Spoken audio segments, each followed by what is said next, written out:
ওম নমঃ শিবায়।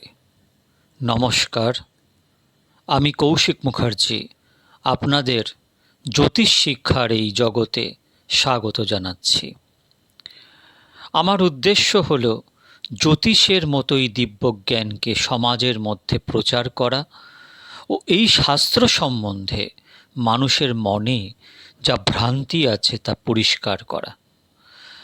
শেখানোর এই কার্যক্রম শুরু করার আগে আপনাদের অনুরোধ জানাবো যে আপনারা দয়া করে একটা নির্দিষ্ট ডায়েরি বা একটা খাতা রাখবেন, যেখানে প্রত্যেক দিনের লেকচার আপনারা নোট করতে থাকবেন। নোট না করলে কিন্তু আপনারা বুঝতে পারবেন না। এটা শুধুমাত্র শ্রবণের ব্যাপার না, নোট করে করে যেতে হবে। আর প্রথমেই বলি, একটা একটা কুণ্ডলীর ছবি এঁকে নিন। প্রথমে একটা কুণ্ডলীর ছবি দেখুন, স্ক্রিনেতে যেরকম একটা কুণ্ডলীর ছবি আছে 1 থেকে 12 ভাব অবধি, সেরকম একটা কুণ্ডলীর ছবি এঁকে নিন। আজকে যে জিনিসটা শেখাবো আপনাদের, তা হলো আপনারা যখন কুণ্ডলী বিশ্লেষণ হয় বা বিভিন্ন আমার জ্যোতিষ বন্ধুদের কাছ থেকে যখন এই বিষয় নিয়ে জানেন, শোনেন, তারা যখন বলেন, তারা বলেন ত্রিকোণে এই গ্রহ আছে, কেন্দ্রে এই গ্রহ আছে, ত্রিকে এই গ্রহ আছে, এত কিছু বলে। তো এখন আপনাদের মনের মধ্যে একটা প্রশ্ন আসতে পারে যে ত্রিকোণটা কি, কেন্দ্র কি, কোন কোনগুলো ভাবগুলোকে কেন্দ্র বলা হয়, কোন কোন ভাবগুলোকে ত্রিকোণ বলা হয়, ত্রিক স্থান কি, আর একটা জিনিস শেখাবো উপাচ্য স্থান কি। খুব মানে কনসেন্ট্রেট করুন কথাতে, আমার প্রত্যেকটা কথাকে খুব ভালোভাবে শ্রবণ করুন, খুব ভালো করে শ্রবণ করুন এবং নোট করে করে যান। দেখুন, এই যে কুণ্ডলীর একটা ছবি আছে না, 1 2 3 করে 12টা ঘর, আগে এটা এঁকে নিন। এঁকে নেওয়ার পরে প্রথমে আমরা আলোচনা করব যে ত্রিকোণ, কোন কোন ভাবকে ত্রিকোণ বলে। দেখুন, কুণ্ডলীর প্রথম ঘরটা অর্থাৎ লগ্ন ঘরটা, লগ্নের ঘর, প্রথম ঘর, 1 নম্বর ঘর, 5 নম্বর ঘর আর 9 নম্বর ঘর। এই 1 5 আর 9কে যদি আপনি আঁকেন তাহলে দেখবেন একটা ত্রিকোণ আসছে, একটা ট্রায়াঙ্গেল শেপ আসছে। এটা হয় কুণ্ডলীর মূল ত্রিকোণ ভাব, মূল ত্রিকোণ ভাব এটা। একটা ট্রায়াঙ্গেল আসবে। এইখানে যেসব গ্রহরা থাকেন স্বাভাবিকভাবে ভালো ফল দেন, কিন্তু দেখতে হবে প্রত্যেকের ব্যক্তিগত জন্মছকে, জন্মকুণ্ডলিতে গ্রহের অবস্থানটা কি আছে। গ্রহের অবস্থান, একটা কথা জেনে রাখবেন, এই জ্যোতিষশাস্ত্রটা কয়েকটা জায়গাতে না একটুখানি আপনারা ভালো করে শুনে রাখুন। এক হচ্ছে, প্রত্যেক গ্রহ যদি ভালো হয়, গ্রহরা যদি ভালো হয় অর্থাৎ কারক গ্রহ হয়, সেই কারক গ্রহ যে কুণ্ডলীর 12টা ঘরেই কারক হবে তার কোনো মানে নেই। মারক গ্রহ মারকই থাকে। আবার সম গ্রহ আছে, নিউট্রাল প্ল্যানেট আছে, এই বিষয় নিয়ে আগেও আমি বলেছি। এখন ব্যাপারটা হচ্ছে যে এই যে ত্রিকোণের অধিপতি সর্বদা ভালো ফল দেয়, এটা ঘটনা। কিন্তু কুণ্ডলী বিশ্লেষণ করার সময় দেখতে হবে যে ত্রিকোণের অধিপতি হয়ে সে কোন ঘরে অবস্থান করছে। যদি ভালো ঘরে অবস্থান করে অবশ্যই ভালো ফল দেবে। যদি খারাপ ঘরে অবস্থান করে, ধরুন 6 8 12তে অবস্থান, ত্রিক স্থানে অবস্থান করছে, ভালো হবে না। যদি ডেবিলিটেড হয়ে যায় অর্থাৎ তাহলে ভালো ফল দেবে না। যদি কম্বাস্ট হয়ে যায়, অস্ত হয়ে যায়, তাহলে ভালো ফল দেবে না। যদি ডিগ্রি ওয়াইজ ক্যাপাবিলিটি না থাকে, যদি 0 ডিগ্রি 1 2 3 ডিগ্রি বা ওদিকে 28 29 30 ডিগ্রি হয়, তাহলে ভালো ফল দিতে অসমর্থ হবে। অনেক কিছু জিনিস বিচার করতে হবে। শুধু এটুকুই বিচার করলে হবে না যে আমার এটা কেন্দ্রের অধিপতি, কেন্দ্রের অধিপতি যে কোনো জায়গায় যাক আমার ভালো ফল দেবে, এটা কিন্তু কুণ্ডলী বিশ্লেষণ নয়। আমি যখন শেখাচ্ছি আপনারা এই রকমভাবেই আস্তে আস্তে আস্তে আস্তে শিখুন, একদম লাফিয়ে শিখতে যাবেন না। একটা কথা জেনে রাখবেন যে আমাদের জন্মকুণ্ডলিতে যেসব কারক গ্রহ আছে, যোগ কারক গ্রহ আছে, সেই গ্রহের অবস্থান অনুযায়ী, প্লেসমেন্ট অনুযায়ী এবং তার ডিগ্রি ওয়াইজ ক্যাপাবিলিটি অনুযায়ী তার ফল নির্ধারিত হয়। সেরকমভাবে ত্রিকোণে অর্থাৎ 1, 5 আর 9 এটাকে যদি আঁকেন একটা ট্রায়াঙ্গেল শেপড হবে। এর মধ্যে যে প্ল্যানেটগুলো আছে সর্বদাই ভালো ফল দেয়, কিন্তু যদি ভুল ওই ভাবের ঘরের যে গ্রহ, অধিপতি গ্রহ আছে, সেই গ্রহ যদি ভুল জায়গায় বসে, বাজে প্লেসমেন্ট হয়, ভুলভাল জায়গায় অষ্টমে প্লেসমেন্ট হয়ে গেল, 6th প্লেসমেন্ট হয়ে গেল, 12th প্লেসমেন্ট হয়ে গেল, ডেবিলিটেড হয়ে গেল, কম্বাস্ট হয়ে গেল, তাহলে কিন্তু ভালো ফল দিতে পারবে না। হ্যাঁ, যদি 6, 8, 12তে অর্থাৎ ত্রিক স্থানে বসলো, কিন্তু যদি কোনো বিপরীত রাজযোগের ব্যাপারটা কোনো রাজযোগ নিয়ে আসে সেটা আলাদা কথা, সেটা কুণ্ডলী বিশ্লেষণ, ব্যক্তিগত কুণ্ডলী বিশ্লেষণের ব্যাপার। কিন্তু নর্মালি বলতে গেলে একটা বলতে হবে যে ত্রিকোণের যে অধিপতি গ্রহ আমাদের শুভ ফল দেয়, কিন্তু সেই অধিপতি গ্রহ আপনার ব্যক্তিগত কুণ্ডলিতে কোথায় অবস্থান করছে তার প্লেসমেন্ট, তার ডিগ্রি ওয়াইজ ক্যাপাবিলিটির ওপরে তার ফল নির্ধারণ হয়। পরিষ্কার? তাহলে এটা ত্রিকোণ হলো। 1, 4, 7, 10 দেখুন একটা সার্কেল আছে, একটা কেন্দ্র, এটাকে বলা হয় কেন্দ্র, সেন্টার, কেন্দ্র।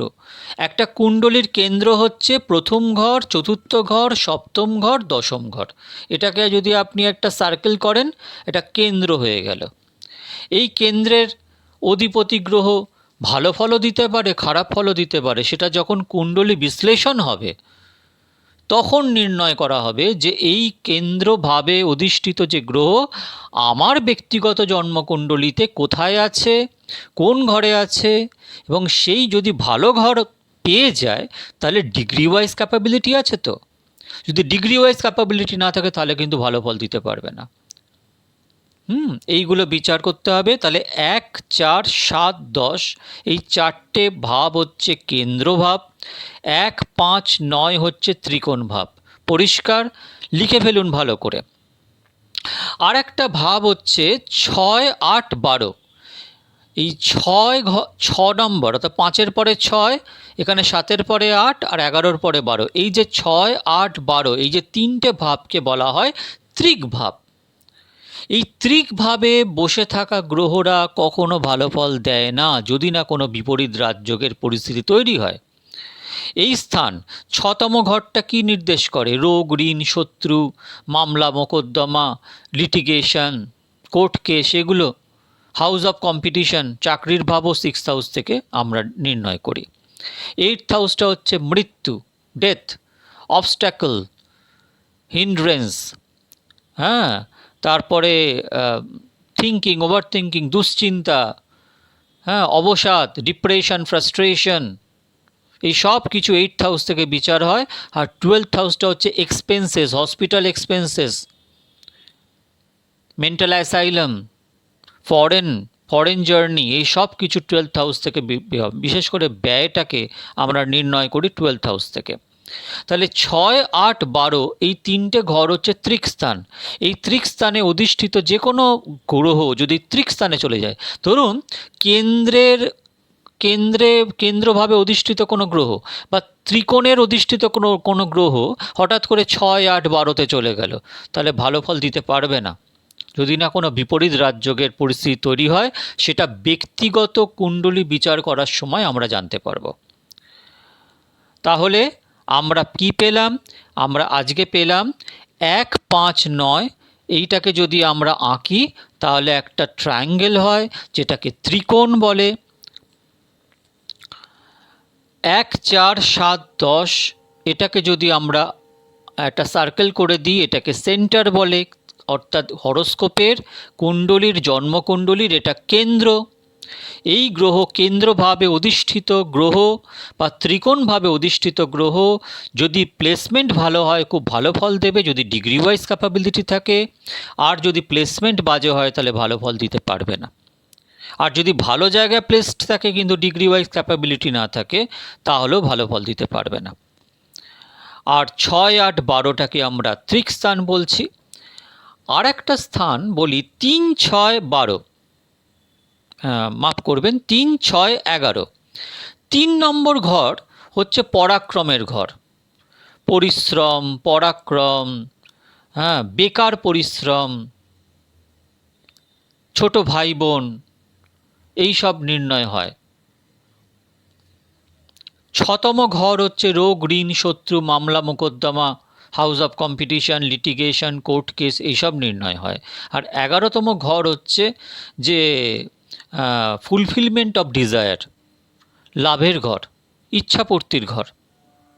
আর কি, বড় ভাই বোনের ঘর, বিদেশ যাত্রার ঘর, ছোটোখাটো রোগের ঘর।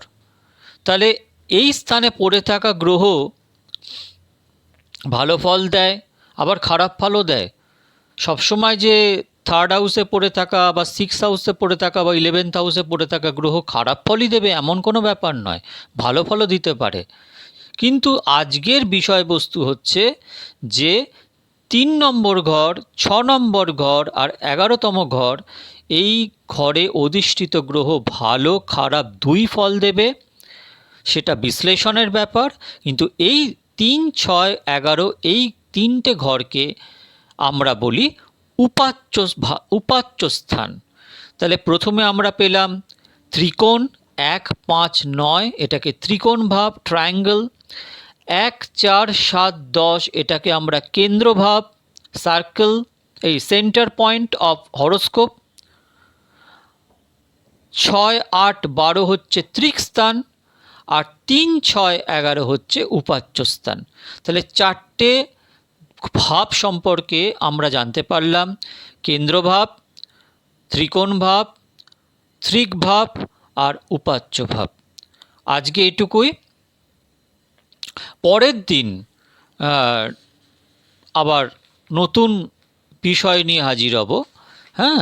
আজকে এইটা আপনারা ভালো করে নোট ডাউন করে নিন, বারবার শ্রবণ করুন আর নোট ডাউন করে নিন। নোট ডাউন করার পরে আগের পড়াগুলোকে একটুখানি রিভিশন দিয়ে নিন, এবং নতুন পড়াটাকে ভালো করে মনে করুন। 15-20 মিনিট দিন না, দেখবেন আপনারা খুব ভালোভাবে মনে রাখতে পারছেন। তারপরে তো আমি আছি, যদি কোনো প্রশ্ন থাকে করবেন, বলে দেবো। এর পরের দিন আবার নতুন ক্লাসে আপনাদের সঙ্গে হাজির হব। আমার প্রচেষ্টাকে আপনারা স্বাগত জানান। আশা করি কোনো ভুল কাজ করছি না। এই জ্যোতিষশাস্ত্র একটা অনেক বড় শাস্ত্র, যে শাস্ত্রকে নিয়ে আজকে ছেলে খেলা শুরু হয়ে গেছে। শুধুমাত্র রাশিফল দেখিয়ে, লগ্নফল দেখিয়ে ভয় পাইয়ে দেওয়া থেকে বরং একটু শিক্ষা দেওয়াই ভালো। তাই শিক্ষা গ্রহণ করুন, জিনিসটাকে বুঝুন, জানুন, নিজের হরোস্কোপটা নিজেই অ্যানালিসিস করতে পারবেন। বাদবাকি গাইড করার জন্য আমি আছি। আপনারা ভালো থাকবেন। পরের দিন আরও নতুন কিছু নিয়ে হাজির হব। ওম নমঃ শিবায়।